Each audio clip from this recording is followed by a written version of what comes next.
വയനാട് കള്ളാടിയിൽ മണ്ണിടിച്ചിലുണ്ടായ പ്രദേശത്ത് നടത്തിയ തെരച്ചിലിൽ ഇന്ന് ഒരു മൃതദേഹം കൂടി കണ്ടെടുത്തിരിക്കുകയാണ്. മീനാക്ഷിപ്പുഴയിൽ നിന്നാണ് മൃതദേഹം കണ്ടെടുത്തത്. 4ാം ദിനമായ ഇന്ന് നടത്തിയ തെരച്ചിലിലാണ് മൃതദേഹം കണ്ടെടുത്തത്. ഇതോടെ ദുരന്തത്തിൽ മരിച്ചവരുടെ എണ്ണം 7ആയി ഉയർന്നു. അതിനിടെ വയനാട് മണ്ണിടിച്ചിലിൽ സംസ്ഥാന സർക്കാർ ഹൈക്കോടതിയിൽ റിപ്പോർട്ട് സമർപ്പിച്ചു. കരാറുകാരെ കുറ്റപ്പെടുത്തിക്കൊണ്ടുള്ളതാണ് സർക്കാരിന്റെ റിപ്പോർട്ട്. എന്നാൽ സർക്കാർ വാദം തള്ളിയാണ് കൊങ്കൺ റെയിൽവേ കാര്യങ്ങൾ വിശദീകരിക്കുന്നത്. നിർമ്മാണത്തിൽ പിഴവില്ലെന്നും അപകട കാരണം മണ്ണിടിച്ചിലാണെന്നുമാണ് വിശദീകരണം. അപ്പോൾ ഒരു ഭാഗത്ത് ന്യായീകരണങ്ങൾ ഇങ്ങനെ നടന്നുകൊണ്ടിരിക്കുകയാണ്. എന്തായാലും വലിയൊരു ദുരന്തമുണ്ടായിരിക്കുന്നു എന്നതൊരു വസ്തുതയാണ്. അവിടെ കോടതി ചില നിർണായക പരാമർശങ്ങൾ കൂടി നടത്തിയിരിക്കുന്നു. അതിന്റെ വിശദാംശങ്ങളിലേക്കാണ് നമ്മൾ കടക്കുന്നത്. സർക്കാർ ഇന്ന് കോടതിയെ അറിയിച്ചത് വയനാട് കോഴിക്കോട് ഇരട്ട തുരങ്കപാതയുടെ നിർമ്മാണ ചുമതലയുള്ള കൊങ്കൺ റെയിൽവേ കോർപ്പറേഷന് മൺസൂൺ കാലം കണക്കിലെടുത്ത് വയനാട് ജില്ലാ ദുരന്ത നിവാരണ അതോറിറ്റി കൃത്യമായ മുൻകരുതൽ നിർദ്ദേശങ്ങൾ നൽകിയിരുന്നു എന്നതാണ്. കോടതിയിൽ സമർപ്പിച്ച റിപ്പോർട്ടിലാണ് സർക്കാർ ഇക്കാര്യങ്ങൾ വ്യക്തമാക്കിയത്.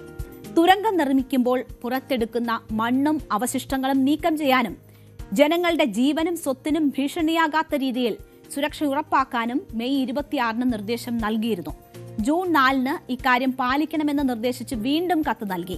ജൂൺ 19 പൊതുമരാമത്ത് വകുപ്പ് മന്ത്രിയുടെ നേതൃത്വത്തിൽ യോഗം ചേർന്ന് സുരക്ഷാ മുൻകരുതലുകൾ എടുക്കാൻ കരാറുകാരോട് ആവശ്യപ്പെടുകയും സ്ഥലപരിശോധന നടത്താൻ തീരുമാനിക്കുകയും ചെയ്തു.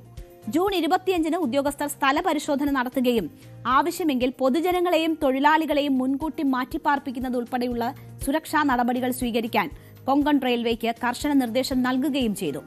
ജൂൺ 27 മുതൽ ജില്ലാ ദുരന്ത നിവാരണ അതോറിറ്റി ദിവസേന നിർമ്മാണ ഏജൻസിയുമായി ബന്ധപ്പെടുകയും സുരക്ഷാ കാര്യങ്ങൾ വിലയിരുത്തുകയും ചെയ്തിരുന്നു. കനത്ത മഴയെ തുടർന്ന് വയനാട് ജില്ലാ ദുരന്ത നിവാരണ അതോറിറ്റിയുടെ നിർദ്ദേശപ്രകാരം ജൂൺ 5 മുതൽ തുരങ്കം തുറക്കലും ഖനന ജോലികളും നിർത്തിവച്ചിരുന്നു.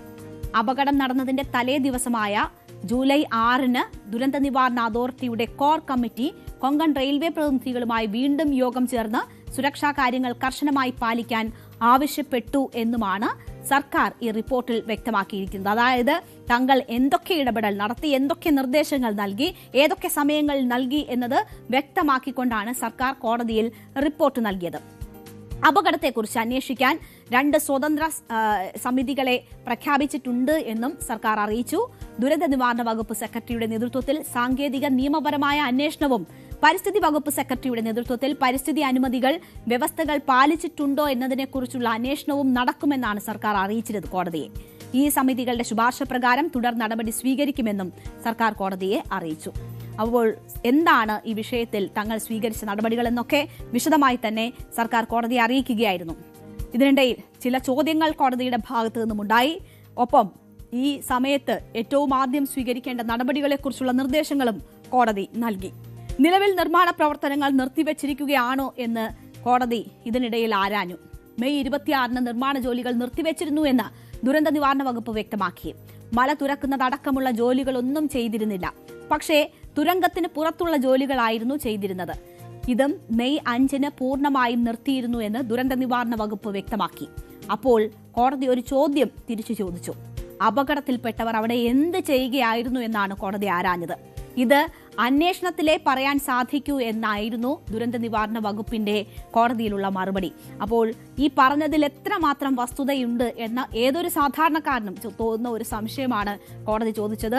അങ്ങനെയായിരുന്നുവെങ്കിൽ, പണി നിർത്തിവെച്ചിരുന്നുവെങ്കിൽ ഈ മരിച്ച 7 മരണം സ്ഥിരീകരിച്ചു. അത് എല്ലാവരും അവിടുത്തെ തൊഴിലാളികളാണ്. അവരെങ്ങനെ അവിടെ എത്തി എന്നൊരു ചോദ്യമാണ് കോടതിയുടെ ഭാഗത്തു നിന്നുമുണ്ടായത്.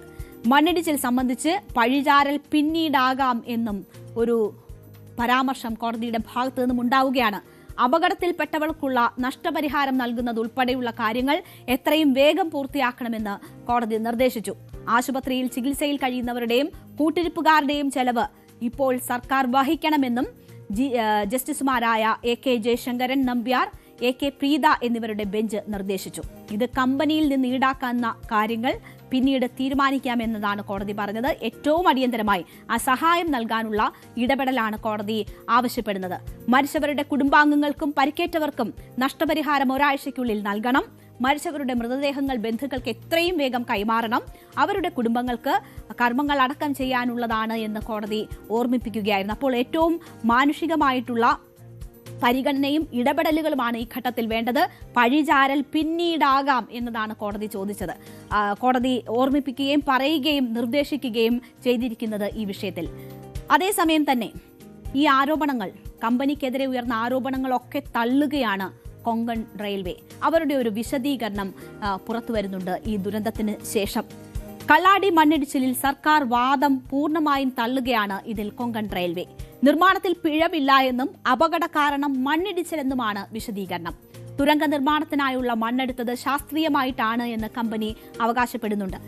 തുരങ്കമുഖത്ത് നിന്നും 100 മീറ്ററോളം അകലെയാണ് മണ്ണിടിച്ചിലുണ്ടായത്. മണ്ണ് കൂട്ടിയിട്ടത് അപകടത്തിന് കാരണമായിട്ടില്ല എന്നും കൊങ്കൺ റെയിൽവേ പറയുന്നു. നിർമ്മാണ രീതിയും രൂപകൽപ്പനയും ശാസ്ത്രീയമായിട്ടാണ് നടക്കുന്നത് എന്നതാണ് കമ്പനിയുടെ വിശദീകരണം. കട്ട് ആൻഡ് കവർ പ്രദേശത്ത് മണ്ണിന് ഒന്നും സംഭവിച്ചിട്ടില്ല. തുരങ്ക നിർമ്മാണത്തിന്റെ ഭാഗമായി മണ്ണെടുത്തത് ശാസ്ത്രീയമായിട്ടാണ് എന്ന് കൊങ്കൺ റെയിൽവേ പറയുന്നു. അതിതീവ്ര മഴയും മലയിടിച്ചിലുമാണ് ദുരന്ത കാരണമെന്നും 110 മീറ്റർ ഉയരത്തിൽ മണ്ണിടിച്ചിലുണ്ടായി എന്നും കൊങ്കൺ റെയിൽവേ അവകാശപ്പെടുന്നു. അപ്പോൾ കൈകൊണ്ടാണ് ഈ കമ്പനി ഇതിൽ വിശദീകരണം നൽകുന്നത്. തങ്ങളുടെ ഭാഗത്ത് യാതൊരു തെറ്റുമില്ല എന്നതാണ് അവർ ഈ വിശദീകരണത്തിൽ ചൂണ്ടിക്കാട്ടുന്നത്. കരാർ കമ്പനിയുടെ ഗുരുതര അനാസ്ഥ വ്യക്തമാക്കുന്ന റിപ്പോർട്ട് കഴിഞ്ഞ ദിവസം പുറത്തു വന്നിരുന്നു.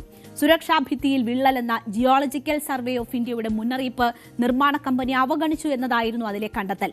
നിർമ്മാണത്തിലെ അപാകതകൾ ചൂണ്ടിക്കാട്ടി നിർമ്മാണ ചുമതലയുള്ള ദിലീപ് ബിൽക്കോണിന് ജൂൺ 14 GSI റിപ്പോർട്ട് നൽകിയിരുന്നു. എന്നാൽ ഈ റിപ്പോർട്ട് കമ്പനി അവഗണിച്ചു എന്നും കണ്ടെത്തിയിരുന്നു. റോക്ക് നെയിലിംഗ് വേണ്ട സ്ഥലത്ത് സോയിൽ നെയിലിംഗ് നടത്തിയതായുള്ള സാങ്കേതിക പിഴവും ഈ റിപ്പോർട്ടിൽ ചൂണ്ടിക്കാണിച്ചിരുന്നു.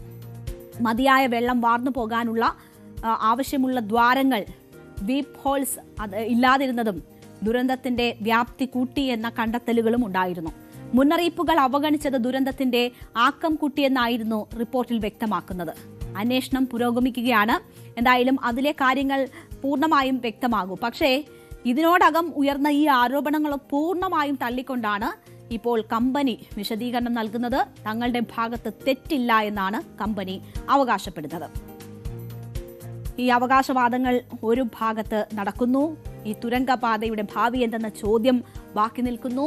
അതിനെതിരായ പ്രതിഷേധങ്ങളുണ്ട്. അതേസമയം ഒരു ദുരന്തത്തിന്റെ പശ്ചാത്തലത്തിൽ ഒരു തീരുമാനത്തിൽ നിന്ന് പിന്നോട്ട് പോക്കുണ്ടാകരുത് എന്നൊരു സമ്മർദ്ദം ഒരു ഭാഗത്തുണ്ട്. അത് സംബന്ധിച്ച് കൂടുതൽ പരിശോധനകൾ വേണം എന്നതാണ് അവർ പറയുന്നത്. അങ്ങനെയുള്ള വാദപ്രതിവാദങ്ങളൊക്കെയും ഒരു ഭാഗത്ത് നടന്നുകൊണ്ടിരിക്കുകയാണ്. കോടതിയുടെ ഏറ്റവും മനുഷ്യത്വപരമായ ഇടപെടലും നമ്മൾ കാണുന്നു. അതേസമയം തന്നെ ഇന്ന് നടന്ന തെരച്ചിലിൽ ഒരു മൃതദേഹം കൂടി കണ്ടെടുത്തു. മീനാക്ഷി പുഴയിൽ നിന്നാണ് മൃതദേഹം കണ്ടെടുത്തത്. 4ാം ദിനമായ ഇന്ന് നടത്തിയ തെരച്ചിലിൽ ആണ് ഈ മൃതദേഹം കണ്ടെടുത്തത്. ഇതോടെ ദുരന്തത്തിൽ മരിച്ചവരുടെ എണ്ണം 7ആയി ഉയർന്നിരിക്കുകയാണ്. ബംഗാൾ സ്വദേശി രാകേഷ് ഗുജയുടേതാണ് ഇന്ന് ലഭിച്ച മൃതദേഹമെന്ന് തിരിച്ചറിഞ്ഞിട്ടുണ്ട്. ഇനി ഒരാളെ കൂടിയാണ് കണ്ടെത്താനുള്ളത്. ഇതിനായി പ്രദേശത്ത് 4 സോണുകളായി തിരിച്ച് തെരച്ചിൽ തുടരുകയാണ്. സ്നീഫർ ഡോഗുകൾ നൽകിയ സൂചനയനുസരിച്ച് പാലത്തിന് സമീപത്ത് തെരച്ചിൽ ഊർജിതമാക്കിയിരുന്നു. മണ്ണിടിച്ചിൽ ദുരന്തത്തിൽ പരിക്കേറ്റ് ചികിത്സയിൽ കഴിയുന്ന 2 പേരുടെ ആരോഗ്യനില ഇപ്പോഴും ഗുരുതരമായി തുടരുന്ന ഒരു സാഹചര്യവുമുണ്ട്. കള്ളാടി മണ്ണിടിച്ചിൽ അപകട ഭീഷണിയുള്ള വീടുകളിൽ താമസിക്കുന്നവരെ വാടക വീടുകളിലേക്ക് മാറ്റും എന്നതാണ് റവന്യൂ മന്ത്രി AP അനിൽകുമാർ ഇന്ന് പറഞ്ഞത്. സർക്കാർ ഇതിനാവശ്യമായ സൗകര്യങ്ങൾ ഒരുക്കുമെന്നും അദ്ദേഹം പ്രതികരിച്ചു.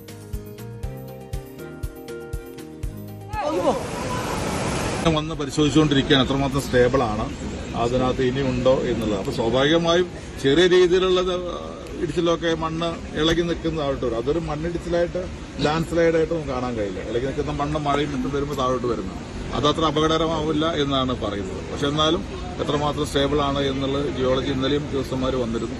നിരന്തരം അത് പരിശോധിച്ചുകൊണ്ടിരിക്കുന്നുണ്ട്.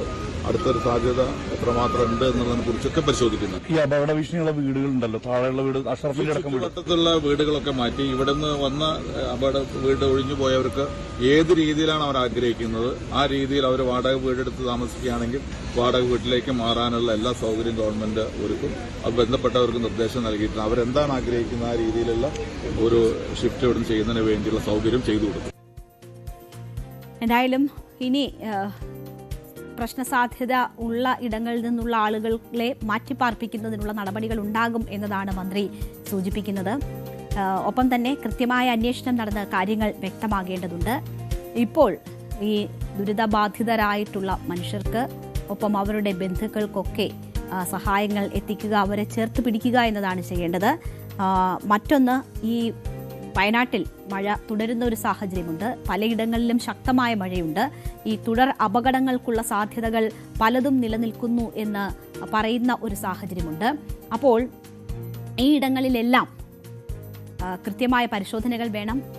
മനുഷ്യരുടെ ജീവനും സ്വത്തിനും സംരക്ഷണം ഒരുക്കിക്കൊണ്ട് ഏറ്റവും പ്രാധാന്യം അതിന് നൽകിക്കൊണ്ടുള്ള ഇടപെടൽ ഉണ്ടാകണം. അതിനൊക്കെയുള്ളൊരു പാഠമായി ഇത് മാറട്ടെ എന്ന് നമുക്ക് ആശിക്കാം. എന്തായാലും അന്വേഷണത്തിലൂടെ ഇതാരുടെ ഭാഗത്തുള്ള വീഴ്ചയാണ് എന്നത് വെളിയിൽ വരികയും അവർക്കെതിരെ നടപടി ഉണ്ടാവുകയും